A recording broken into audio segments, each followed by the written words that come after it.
What do we get to see when you want to really see the truth? Hello, everybody, and welcome to another session with me on discussing some of the real, raw depth of our journeys.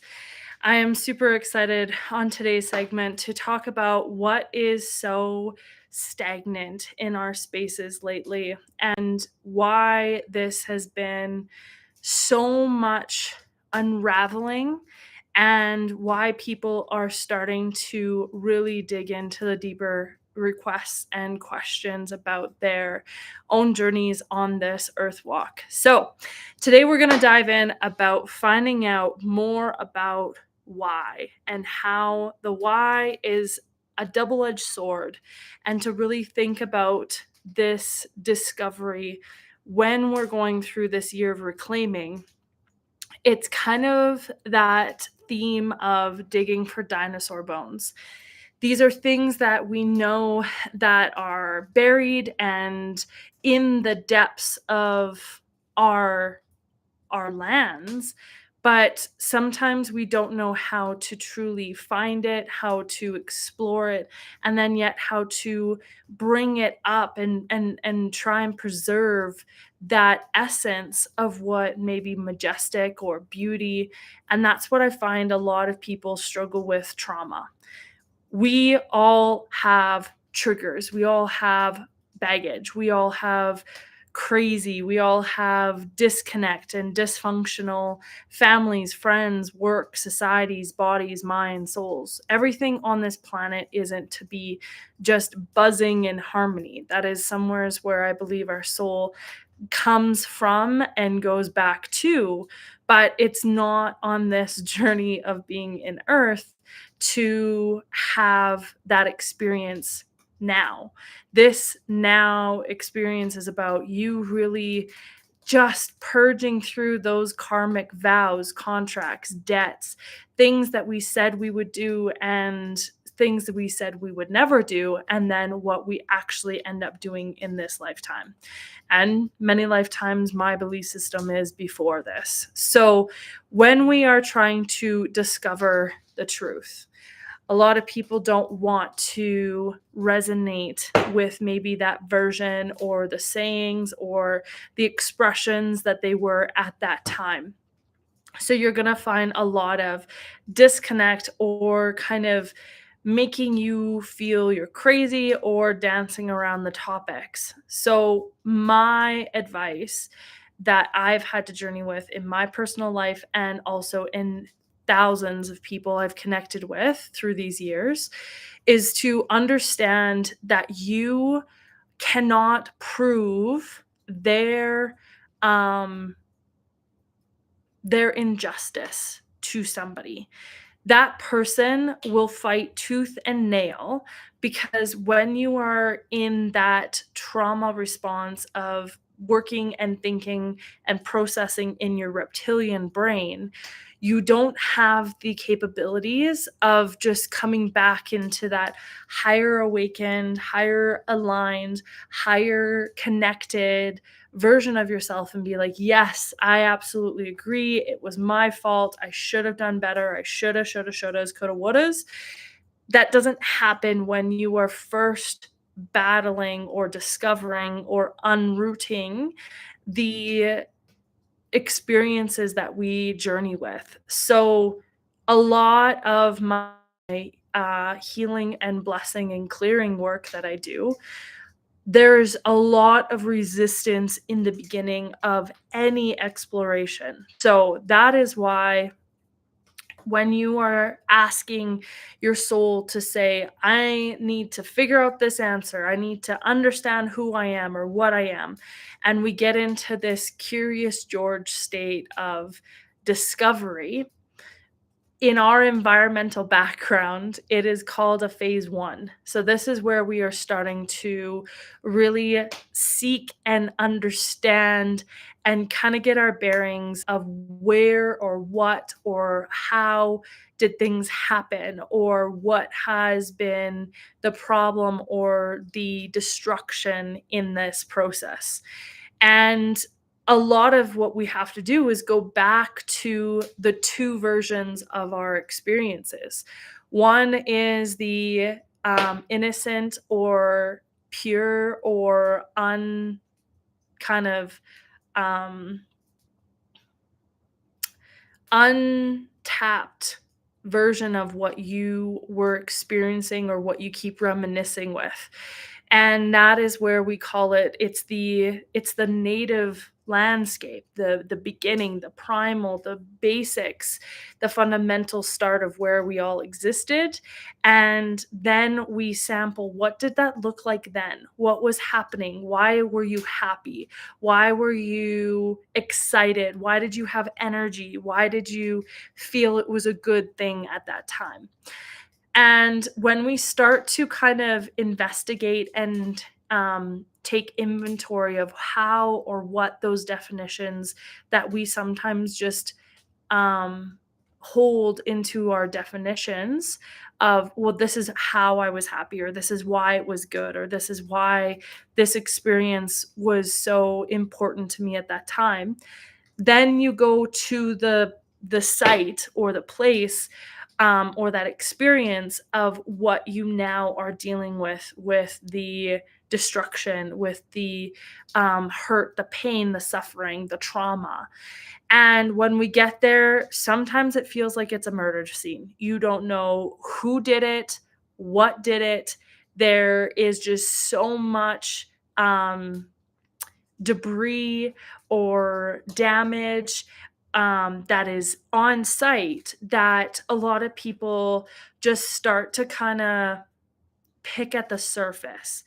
And growing up as a huge outdoor enthusiast, I loved really getting to the point when we would be out harvesting animals for our hunting seasons, that I would be called on to help for tracking if there was people struggling to find the animals that were down and couldn't find them. And the reason why I think I've been so successful at tracking or picking out scenarios and understanding the landscapes, and that's what I've brought into my practice and the work that I do and the sessions with people, um, is because you need to just stop walking around the site. You can't go and just be like a chicken without your head on, running around and trampling or dismantling the tracks or evidence or experiences that could show you what's really there. So, what happens on a lot of people's healing journeys is that they get into this layer of, um, I've tried this. I went to a ceremony. I've gone through yoga. I've gone through therapy. I've done this. I've done that. And you find a lot of people who have scattered their their trauma in different places. You find that there's a lot of a story and an existence that comes out of these situations. So then you have to have a lot of discernment of what is happening and help to bring containment to what is truly the root or what the problem or situation is at hand. So when you are all navigating and watching this, to really just maybe sit back and just pause. We don't tell people to just take a moment, breathe in and out for no reasons, because if you are hyperventilating and becoming like hypo on everything, this is hypo healing, this is hyper active, this is hyper intensives, this is hyper attentive disorders, all these different hyper and distractions, or you become too stagnant and freeze in your fawn or fight or flee stage, then you start to have the hypo.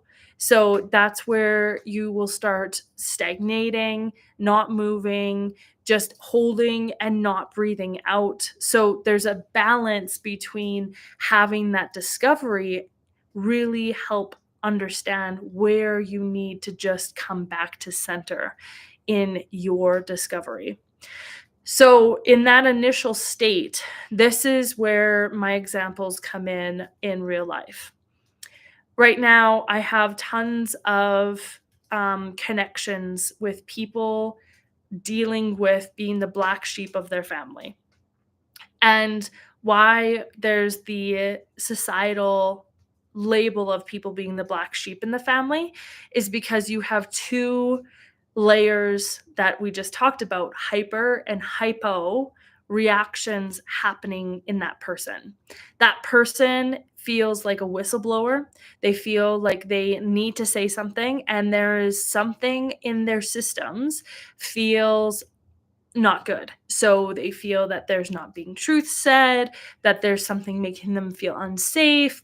Their guts start to be a problem. They have headaches, they have throat, they get sick. So there's a lot that you will see in children and in adults that they will be processing a lot in their body. So as somebody who is, I guess, a quote unquote detective on site, or the investigator of this situation or inspector, you will see us coming to this place and analyzing and just picking out these pieces that are instant, um, on your reactions that are happening. So when we start to see all of these different reactions happening, the black sheep of the family then feels disorientated or responsive or unreliable or unstable. So when they get into those phases, then it's easy, and there's literally a psychology study done about a game that you literally are playing who's the werewolf and who are the villagers, and everybody gets a piece of this card, and there are specific people that are werewolves, and then there's the people that are the villagers. And in this study, the group has to all close their eyes besides the werewolves, and they choose who they're going to kill off in this game and study. And then they have the abilities to then come to a census, the two werewolves. They pick the person that they will be removing off the island, and then they all open their eyes at the same time, and then the whole group has to start deciding who is a werewolf, and then they all collectively choose who they think the werewolf is because it's not been disclosed who it is, and then they find out if that was a villager or if that was a werewolf. And what happens is it is super crucial because you will see this in your workforces, in your families, in your friendship circles. All of this is extremely relevant because once information comes out and is presented to a group, the group all has their own perspectives. So if the black sheep of the family, aka the werewolf, comes to that circle and says, "Hey, this is what I think is not safe. I'm unhappy. This is the situation." And they start to put out something that other people don't want to react to or get offensive to or take a side on, then the whole village slash group slash family slash workforce slash friends start to gang up on the people that they think then is the werewolf. But the ironic part of this is that the black sheep isn't the person that was the werewolf. It is somebody in the family or in the network that caused that hurt, that caused that root pain, who committed the hurt and the harm. And that black sheep is telling that this is what happened. So I literally posted some of the shorts that I've been scrubbing off of these long videos, and part of the one clip was just short enough, a little bit of knowledge is dangerous, that some of the comments in the background were, "Oh, so you just think children are the problem, or it's only cute when they make mistakes?" And then another person stated, "Oh, it's so hard to tell the truth. That's why I don't know what to do with it." That's where all of these different vibrations and energies and attitudes and experiences come into play. And then you, if you are wanting to say, "Hey, I don't feel safe. Hey, I don't feel heard. I don't feel understood. I don't feel accepted or stable," then there's all these other things that then are like plinko that just when you drop that token into someone's space and it goes all the way around through the maze and gets to a slot, that's when it lands and creates either anger in the group or destruction or frustration or silence or disconnect, then that's where you start to see all of these reactive um aspects out of people, out of their wounded states or self. Or if there are literally people that are pillars or fundamental foundation people that have a very high moral or value compass, starts to help navigate or commence the group to really understand, hey, wait a second, how did you come up with that theory? How did you come up with that thesis? How did you come up with that explanation or that why? So when I say a why is a double-edged sword, it's because people keep saying, "Why is this happening to me? Why is this the situation? Why is this coming out this way? Or why did this have to come now?" If you are asking your whys in a victimness and not in a way of a visionary and understanding what is the verdict out of this situation happening, you will see so many more wounded reactions out of this or expressions in your whys versus when somebody comes up and says, "This is what has happened, and I would like to understand your perspective or your point of view."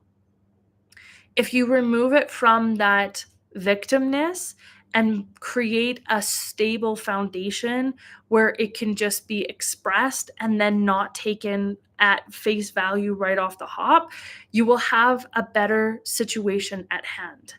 Now, this is all fine and dandy if you are working with a group that is at that layer of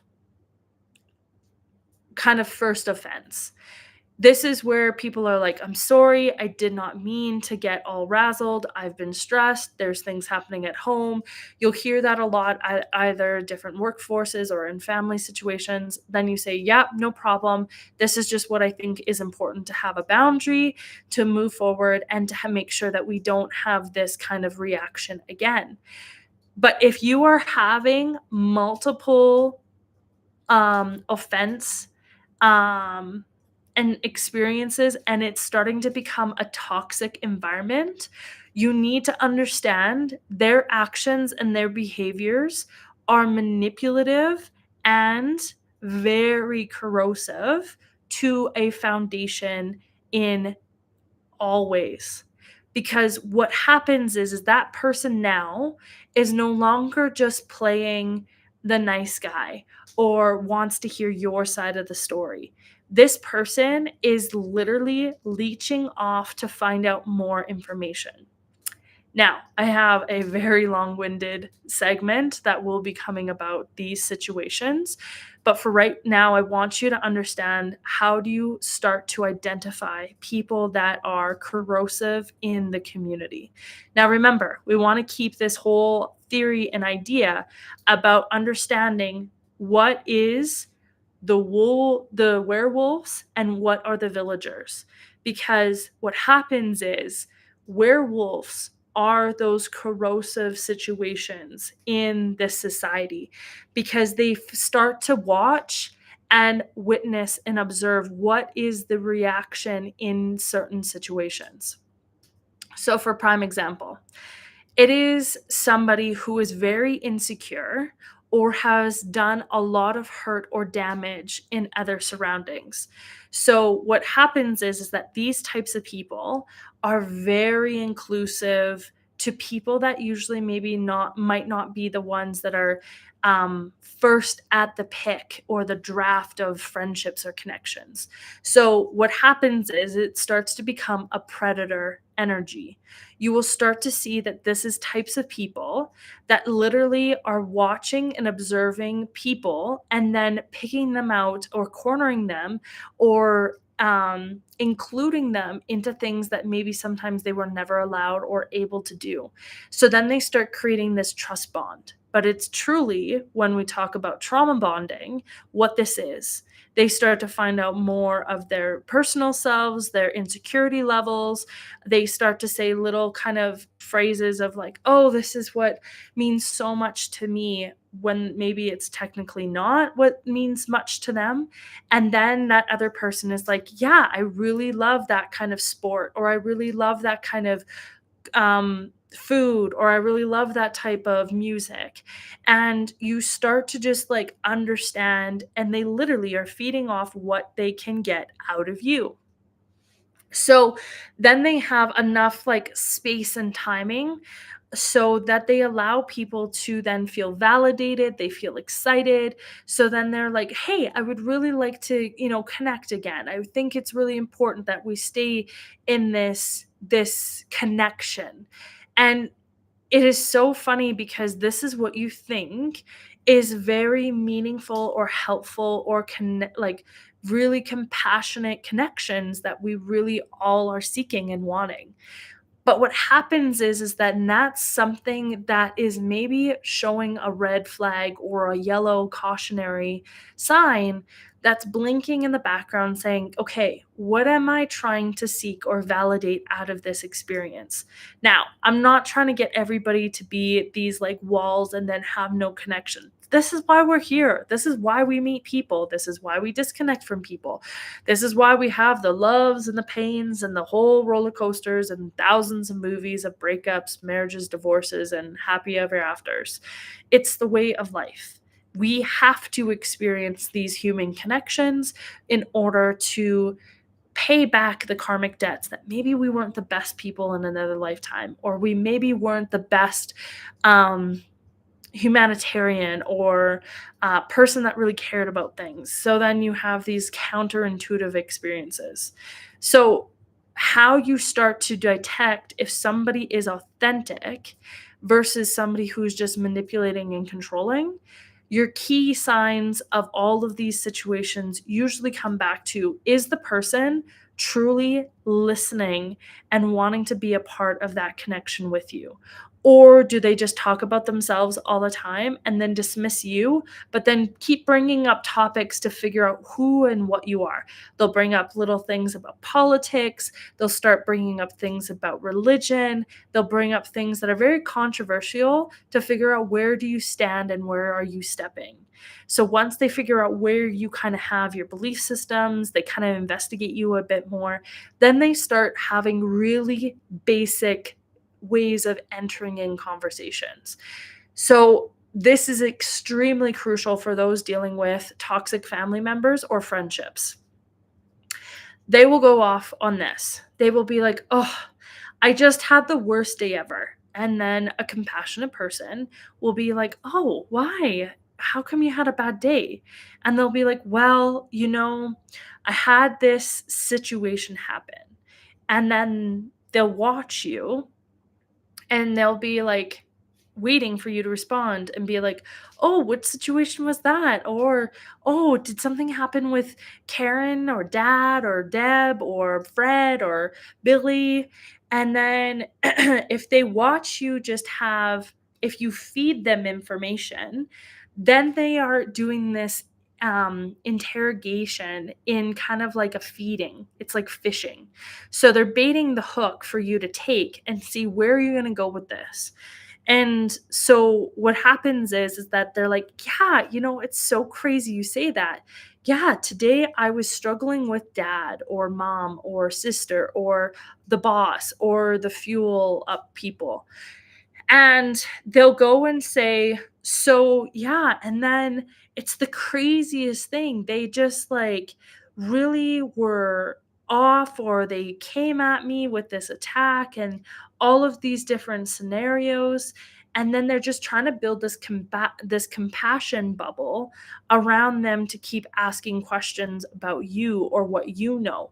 So they're always trying to seek in information that comes into this. Now, this is this is basic art of war. If you have never read or heard or um, seen this book before, it is something that is extremely important to go back into in your searches after this video and look up the art of war.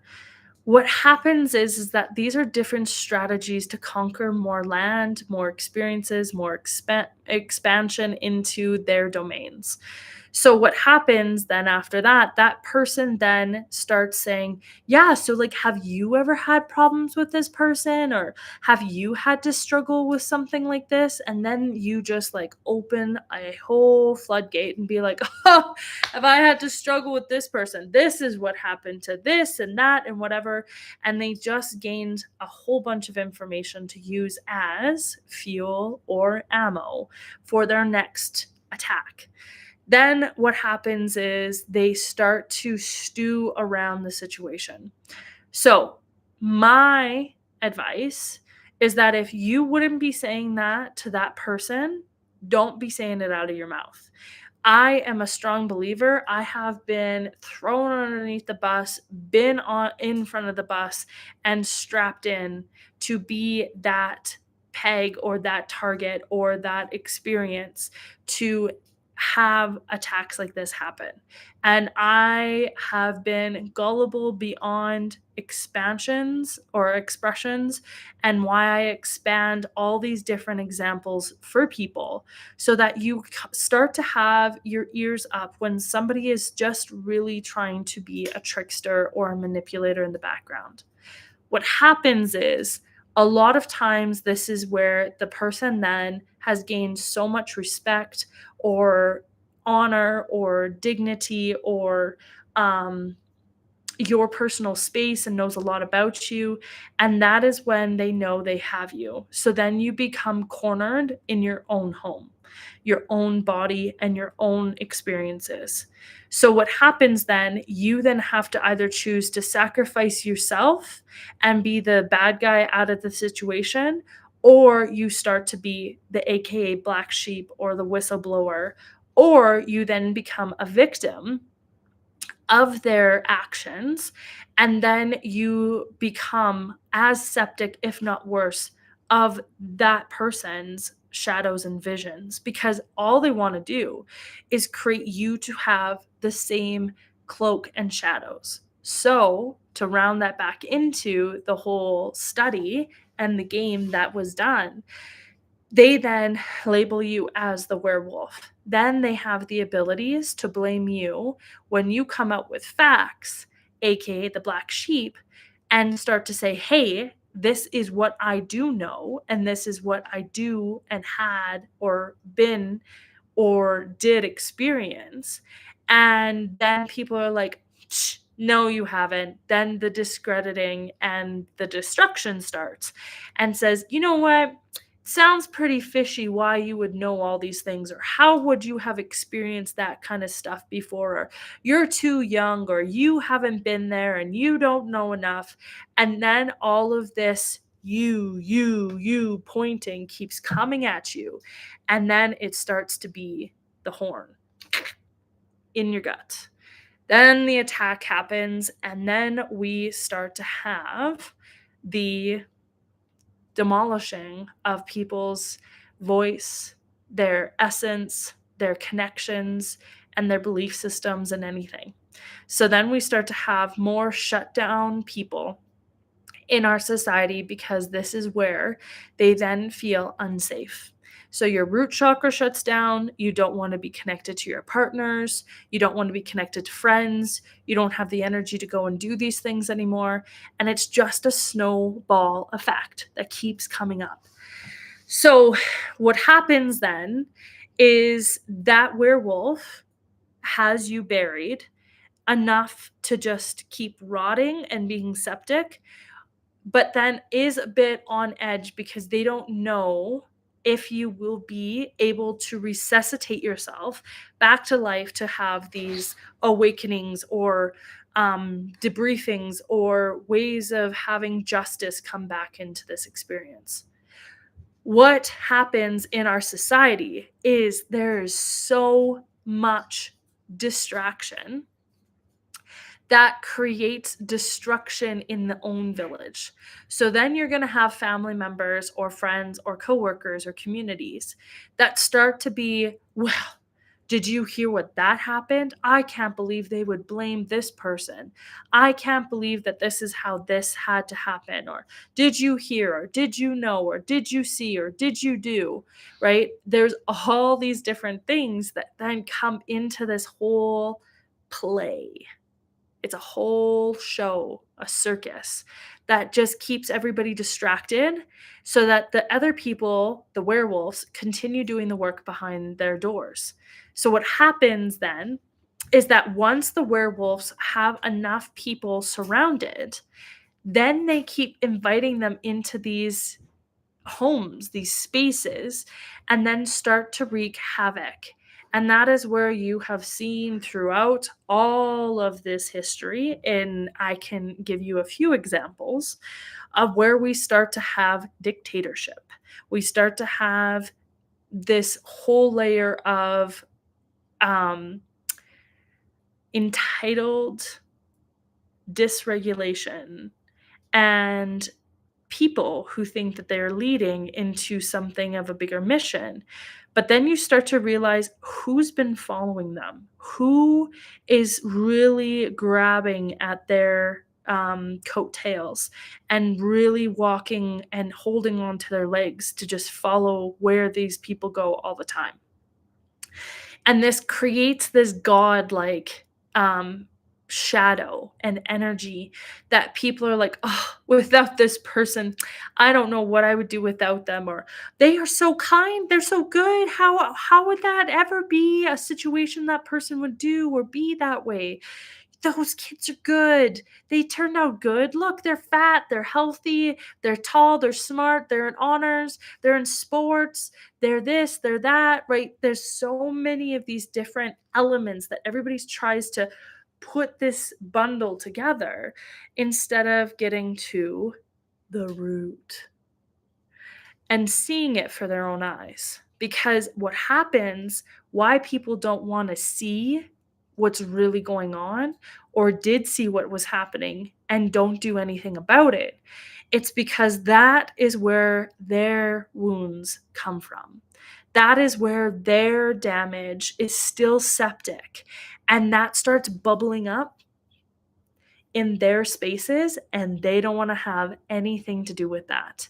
Now, a lot of people say, don't get your nose into other people's business. Other people are like, save the world, do what you have to. People are protesting and lobbying against these different elements till the day they die. They'll go to jail, they'll lose their life, they'll lose their children, they'll lose their job. They'll do anything for that purpose. When you are embarking on this reclaiming mission to gain your understanding and your voice and what other things have been destructed or taken or thieved from your space, you have to understand that you allowed that to happen. And until you acknowledge that, and a lot of people are like, oh, yeah, so Shanice, what was I supposed to do when I was 2 years old and this happened? Or when I was 5, or when I was pregnant, or when I was sick, or when I wasn't even born yet. How was I supposed to, do anything about it? Your soul knows what it had to do in this lifetime. And you came here with a contract and a whole list of things that needed to be done, like a homework. And that is where we have so much distraction in this current world that we are now having to do things 10 times over to reiterate how you need to be stepping up, how you need to be taking lead or not, or whatever your soul contract and purpose is. But a lot of people just want what other people have. So again, we see this confidence of these werewolves in our villages and being like, I have made my money, I've claimed my success, I have a healthy family, I have good things, I have this, I have that. And then everybody's like, oh, I wish I can have that too. Or, oh, I wish I can be a part of that world. And it's like the Little Mermaid. We are willing to go and leave everything that we know that is true to who we are for a whole new world, for a whole new reason, for a whole new wish upon a star to restart and do fresh. You can't do fresh. You are who you are. You can't be going and wishing that this is something that you were or want. You already have a mission. And what happens is that our society gets so distracted that we start to have this big, massive, chaotic roller coaster that everybody's just flying in, flying off, on forever and off, never been on. There's so many different things about this ride of life that people get disorientated. And that is why we have so many people walking around with A, no compass, B, so many compasses that they took for other people to navigate and get them to where they need to go, and now are lost and don't know who or where needs to go and what needs to happen. So you've people pleased and taken on everybody else's burdens and actions, guilty as charged, to constantly fix and help and be and do all these things for everybody else, and then you don't even know where you put your own compass after you get people to a certain place. And that is where you get so many people then trying to find a new way to validate or fixate themselves into a different purpose instead of just really diving in and asking, okay, this is what we have gotten ourselves into. How do we start to get ourselves out of this hole? Because if not, we got shit that's going to cover us up because we are out of sight, out of mind. So it's not going to be really hard to just be something out on the distance and be like, "Oh, actually where did that person go? What happened?" And then the werewolves being like, "Oh, you know what's so crazy? Yeah, I haven't seen them. I thought they were with you. Oh, no, I thought they were with you. Oh, no, that wasn't what it is." So it creates this whole hanging web of things that are truly not true. So that is why everybody is suffocating through what is real, what's true, what's love, what's authentic, what's purpose, what's pure. So that is where, if you didn't have the chance to watch my previous video about the pure acronym, I definitely hop back and watch that video. But this is where, now that you're starting to kind of maybe sit back at home or on your journey from work, or if you're going to bed and watching this, you're starting to get really weird or kind of holy shit feelings. And this is where you see so many people who are labeled as black sheep that saw the breakthrough videos or heard somebody talk about something or heard a story from somebody else who went through the same things, um, went to a ceremony, saw it on the news, saw it on TikTok, all these different things that come up. And you start to kind of have this like pit in your stomach and almost like this nauseousness of like, what do I do now? Like you feel you are literally on a life raft in the middle of the ocean with the sun beating down and night is coming around and it's going to be really cold. So when the villagers are at that point of beating hot sun, blistering their skin, is starting to come into this darkness of the cold and the shivering and the fear that comes in this element. That is where when people are starting to deal with their shadows or the contamination in their spaces, this is where we start moving into a layer called phase 2. This is where now the work, the investigation, the gloves on have to start. And this is where it's the uncomfortable phase. So you will see it over and over, and I mean over again. Anybody who is in this line of support, mental health, trauma, recovery, addictions, you will see these layers happen over and over again. That person would rather be in the hot boiling pot of water. And if you've ever heard about the frog experience being boiled to death alive, um, this is where people who are put in a pot that was with room temperature water, well, the frog will sit there. But if you turn up the heat instantly, the frog will jump out. But if you slowly start to turn the heat up and have that frog just adapt and adapt and adapt and adapt and adapt and adapt and adapt to that temperature always rising, then that frog will literally boil to death and it won't move because it's adapted all the time. That is why victims of abuse, all versions of abuse, struggle to leave abusive families, workspaces, friendships, communities, and their own selves because you adapt. It's just a bad day today. This person is just the way. That's my dad. That's my mom. Oh, it's just a drink. Oh, it's just a smoke. Oh, it's just a puff. Oh, it's just a quick bump.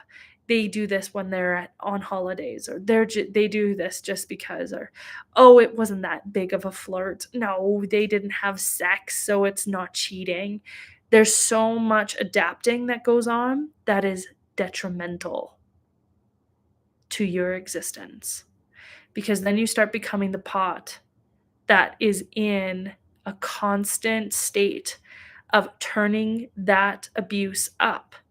And you are in this pot full of containment that you think is just fine.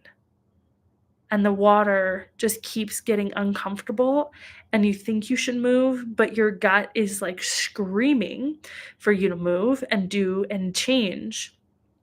But you're just like, this is normal. This is how it's always felt.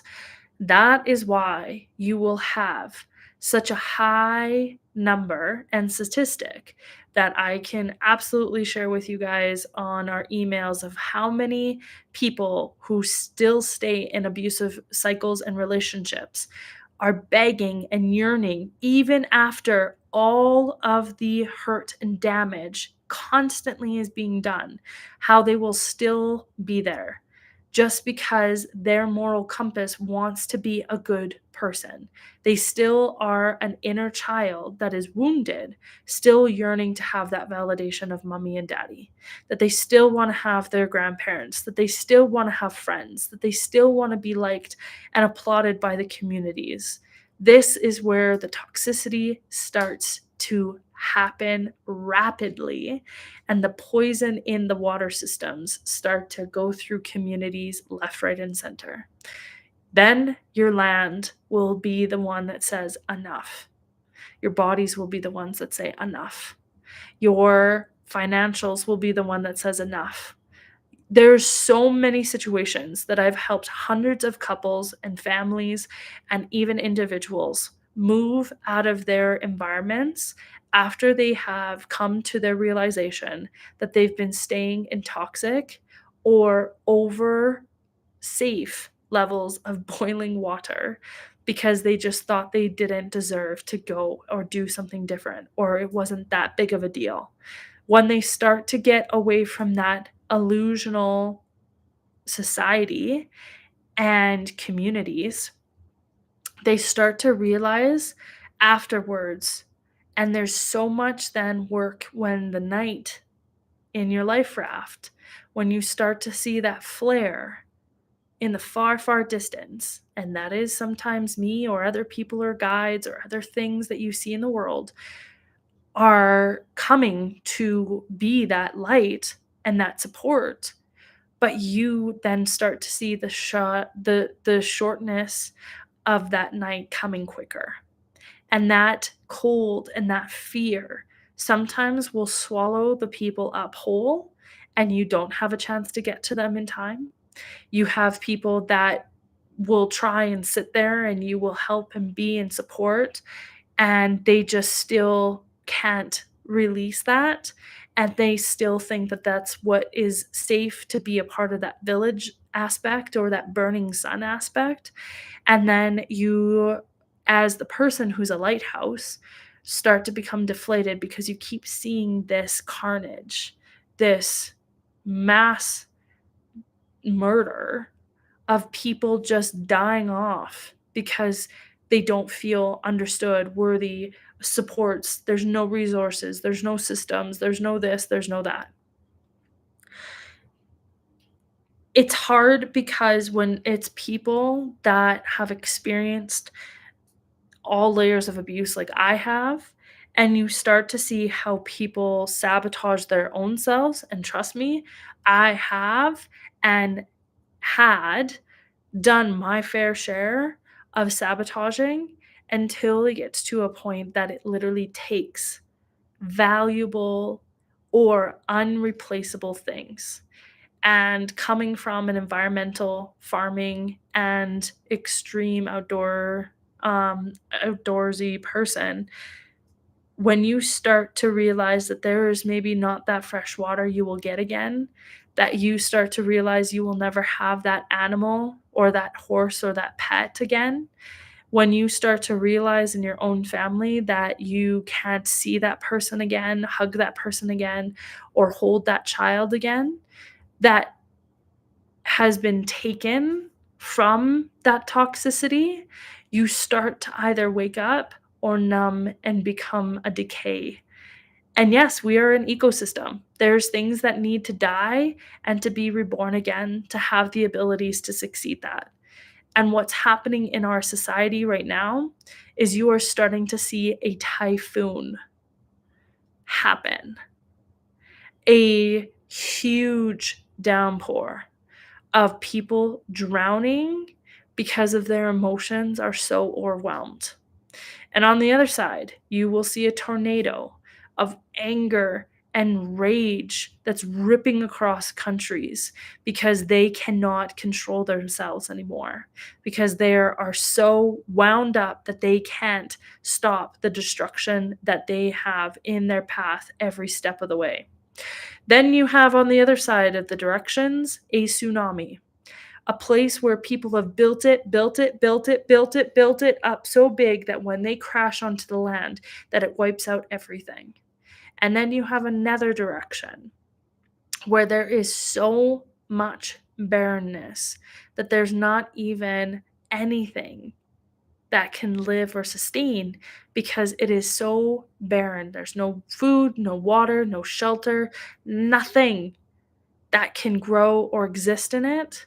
That is literally the struggles we are seeing day in and day out with everybody.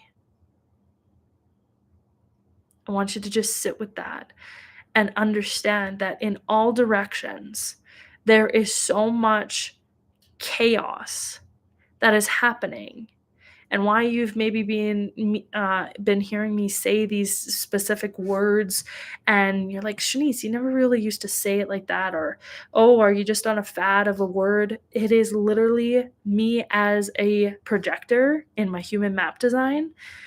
This is what I am seeing. And this is where so many people are like, it's just the doomsday. This is just what the Bibles, cultures, religions have all talked about. The humanity and sin of the people will have to pay for their penance. And at the end of the day, yeah, that is what has to happen is that we all have to pay back the debts that we maybe didn't stick up for the certain things that were asked of us. We are all gatekeepers. We are all stewards. We are all custodians. We are all the leaders within our own space and our world. So the more you start to distract yourself and like literally delabel or minimize what your role is here on this planet, then you are doing such a disservice to all the things that need your medicine, your vision, your story, your purpose. Good, bad, or ugly, you have to understand that this is something so fundamentally embedded from the stars why you are destined for certain things. But when you are awakening to this reality and having to step into this dark side of selves and have to sit in that silence and stew and brew with the eyes googling at you in the night, the cricks and the cracks and the breaks and the noises, the coldness that goes over your body, all these different things of discovering and dealing with your demons in your depths. That is where so many people in this phase 2 element of reclaiming themselves start to shit a brick. Like, there's no other fundamental word to say about this, because what happens is they start to hear everything when there's nothing being said. And the voices and the illusions and the chaos that all starts literally just like a hallucinogen that happens. That's why you see that these different plant ceremonies or these sweats or these vision quests or these fastings or sun or the different dancings in Africa and the different kind of rites of passages that we see around the world, that you start to realize that you have to face it so head on that the beast is within you and you are of it. That's why everybody is willing to just be a werewolf when they were not the ones at the problem. Because it's easier to take in that burden as people pleasers than to literally go ahead and actually dissect and divulge what is the honest truth. But then you get people that are so wounded that they start to have these abstract visions of being the judge and the sheriff and the duty. And I had to really purge and process that layer in my own self. That you want to be out there and just slaying dragons. You want to be going out there and getting rid of all the damage and all the discarding hurt and be that warrior for somebody else. And then you start to realize that somebody wasn't actually even aware that that person was a part of the damage. And they start to make you into the murder, not the martyr, the murderer. That you then are this bad person that took something so important away from them. And yeah, everybody is important. It's just like when you have to kill a mosquito or an alligator or a spider or a snake or um, a disease, right? Everybody thinks that this is where you are doing such a good job if it's something they fear. But what if that alligator had babies? What if that snake had a home and was protecting something else, right? Like these are where everybody else then starts to second guess who is the power struggle and who's better or higher than anybody. So that is why power is so huge on a pedestal, but then yet so heavy on somebody else's heart or back or hands. So that is where you have to have huge discernment of knowing when is the right time, how is the right way, And people are like, well, Shanice, how do you even know what's right or wrong? Sometimes you don't. Sometimes you have to go in so fucking chaotically to rip apart the situation as a volcano, a tornado, a storm, a tsunami, and tear shit down and then see what's going to be rebuilt after. But if that is literally the only way into that, then you're dealing with something very toxic to have to do that layer and that level. And sometimes there are very septic people, families, places, experiences that need to have an ending. They need to have extinction of how that is evolved. But if you don't have the abilities or the strength or actually the calling to be doing that, you can't expect everybody else to do that. Now, that's a huge downfall on my part that I thought everybody should be stepping up and everybody has enough tools to be doing this. But there is certain things that can work that way and some things that can't. And that is where you will have to understand there are some people that are huge elders, leaders, supporters, high ranking visuals that there's so many people that will hate you for what you have to do or say or be.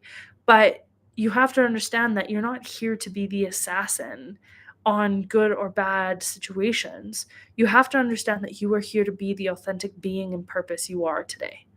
And sometimes that is a hard walk and a hard pill to swallow. And you have to understand that there's things in our dignity, how things of our ego, how things of our woundedness, that you sometimes have to go and isolate and really understand what is being asked of you and what's being asked not of you. So there's so much that's in between that's why one, nobody's got the right and perfect antidote and medicine for fixing you. You do. That is where so many of these people who make these false promises that I will take you to places like no other and you will have the ability to be everything that you want to be if you just follow me. Again, a werewolf, somebody who is just trying to feed and fixate on you. I do not promise that I will be the total answer or antidote. I will promise you, I will give you all that I have available and what I've experienced. I will be there for you if you respect and work on the boundaries and do that aspect of work that needs to be done.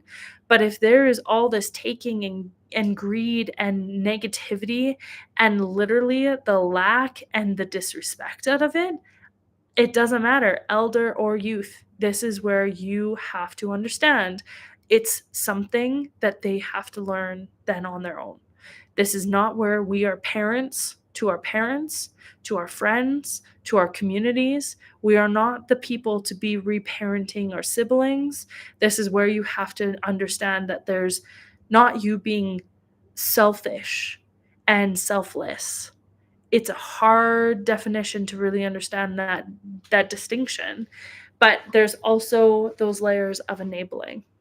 So you have to know that in those 5 degrees of fixing, you have enabling, then you have healing, and then you have your killing, and then you have your abilities of just being dismissed.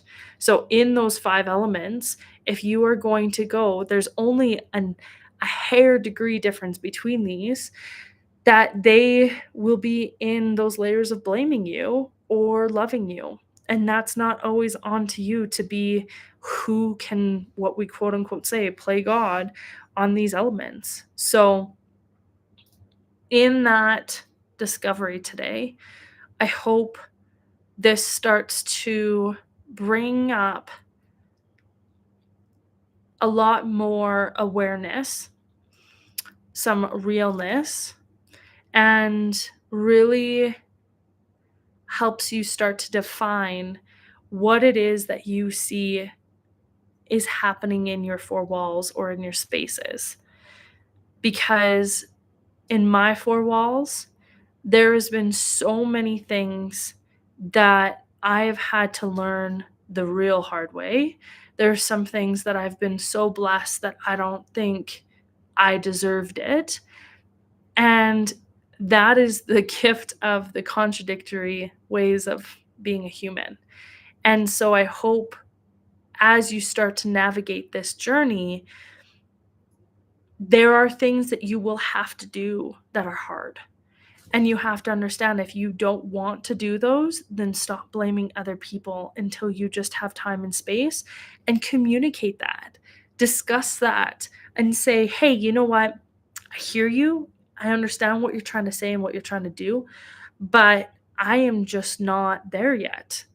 And if that person's always pushing and prodding and going, then you have to understand to look at it again and say, is this person purely here to help get me out of this quicksand? Or is this person purely here to just have another badge on their sleeve? Are they looking for validation out of something they can't get into? And or is this just something that is a sign that I just need to allow somebody else to help me and respect that that help can be balanced out? These are all the questions. There is no right or one cut, and this is how it's gonna work. I've been dealing with my generational family trauma for eons, and in my 30s, I have finally had to cut off after endless attempts of being somebody who just wished upon a star to have understanding, to have that village, to have that connection. But when you are born from the werewolves and not able to take on that journey and enable those old patterns and behaviors and want to be a part of a village and a purpose and a family, you have to understand that you can't take the werewolves with you. You can't have your cake and eat it too in this process of purging and allowing this life to be better. Because, yes, we are all villagers and we are all werewolves. That is a grandfather teaching that we are all of everything and nothing of anything. And that is where we have to find that balance is if you want that change and you want to be different, that is a-okay. And if you want to have that element of still supporting and learning from that werewolf because it makes you a better villager because then you have the abilities to understand and know how to be that person when something else comes in your network and you want to have better tools and know that this is what you can accomplish and conquer, then great. But you can't then wish and ask to have a lot of other people around you when you're in that process of discovery because there might be a lot of people that don't trust you or don't understand you. So you will always have this ebb and flow, yin and yang, negative and positive, good, bad, in that flow because that is how it goes. So, if this is something that you are struggling with and you want to connect, I do offer compass calls. Those are our guidance calls. It's also an ability to keep locked and loaded on our niche nation. If you are struggling with financials, it is $1.11 per month that we have the abilities to keep you updated with videos like this and a monthly group reading and call and check in. It also helps you know more information on the inside and before the rest of the people get to know. And there's things that can be as family mediations. You can come to the Rock Lake Earth Lodge for a healing and reading and stay with us if you would like in the pristine heart of the Rock Lake Provincial Park. We also have the abilities of doing online or distant sessions, and I will be launching my tour dates for the Reclaim tour this 2024 year. And we are super excited to see you in your communities and help bring that difference. If you're seeing that this is a lot of information and just need somebody to talk to and debrief about this, or post some comments in the live right now or in replay, this is a great way for you to navigate and get things off your chest. And we also have our book pre-order. Now, this is something that I hold very dear to my heart because this will show you what it has been dealing with my personal life experiences and why I do offer the things that have been asked of me to show the community about why it's important to understand to do things in your purest heart and your purest way, even if it's tough or hard, because that is what had created the foundations of my mission. I had always believed and wished upon a star. If I was able to grow up and live life past the age that I was afraid that I would not be able to move or live till, that if I did become an adult, that I wished on a star, that I would be the adult that would help people like myself when I was younger on the situations and the things at hand in a rural community, farmer background, um, very small town, and all the corruption and the destruction that happened. And to understand that there would have been somebody who really understood those experiences, and it wasn't just a suicide 24-hour clinic with therapists saying, well, how do you feel about this? It was something that I explain like on cartoons called the Dragon Ball Z, where the boy would just be pushing this energy from your chest and be like an atomic bomb out. It was like that when I rippled and walked out of that suicide ward and said, I want to be the voice and the change, and I don't know how that's going to look or how that's going to be. And I started to journey on really discovering deep within myself, what do I do to make this difference and that change. So that is why you are viewing us on this YouTube.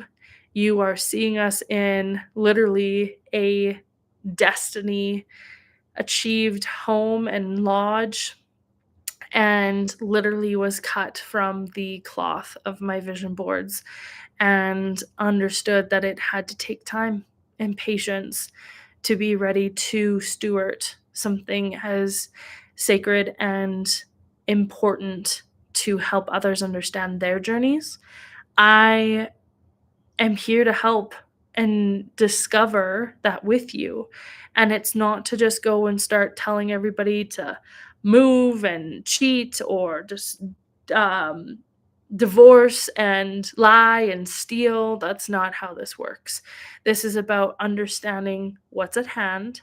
We take in inventory of what has been a part of the situation, and then we start to do the work.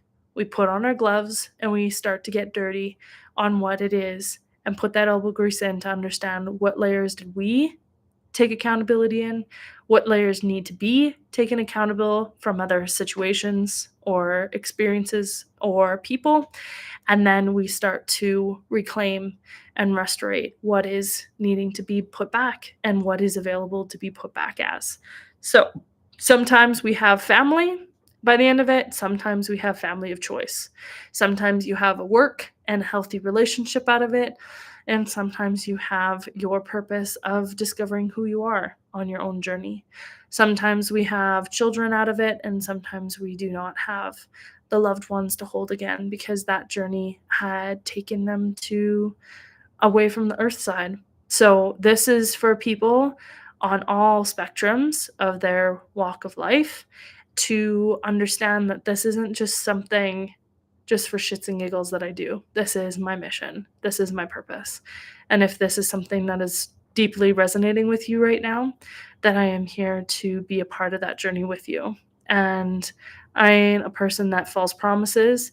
I will do the work that needs to be done, and I will maybe have to allow you to sit and be patient with those situations until it is time. I am not here to walk away unless there is huge disrespect and boundaries crossed that we do not need to be working on those levels again, because sometimes we all need our own timeouts. And to be honest, I needed a few of my own in my own journeys. And I've had healers, elders, guides, gurus who proclaimed their purposes and their medicines and their messages to be as deep or as purposeful as I needed them to be, good, bad, or ugly, how hard of a lesson it needed to be or not. And that is why I am willing to offer this journey with you to help more people understand what they need to conquer. It's real, it's raw, and it is uncut. So if you want to continue this journey with me, I'd love to have you continue it. But for now, have a good rest of your day. And thank you for all of your attention and your love. And even if you are pissed off on things that I say or don't say, it is something that just allows you to process in your own time. So thank you again. And we will send you all the blessings and the best luck on your journey. Thanks again for watching, everybody. Take care and hit that like or subscribe. I'm not very good at this promotional online slang and slogans yet, but this is just to be a part of people's journeys. And if you think this is important, do share this video with others, and love to connect with you guys all soon. Again, brought to you by the pure heart and the mission that we wish upon you. Have a great day.